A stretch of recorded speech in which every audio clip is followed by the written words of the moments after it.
గర్వంగా చెప్పి తెలుగు వాడు కాలర్ ఎగరేసుకున్న తెలంగాణలో ఉన్న మరి ఎక్కడున్నా సరే మాకంటూ ఒక ఉనికి ఉందని ఆత్మగౌరవాన్ని చాటి చెప్పిన మహానుభావులు శ్రీ ఎన్టీ రామారావు గారు.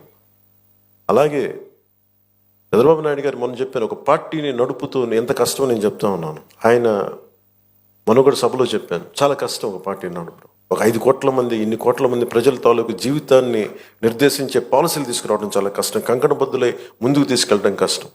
అలాంటిది 2047కి ఎలా ఉండాలి ఈ రాష్ట్రం, అదొక డాక్యుమెంట్, అది ఒక దిశానిర్దేశం చేస్తుంది.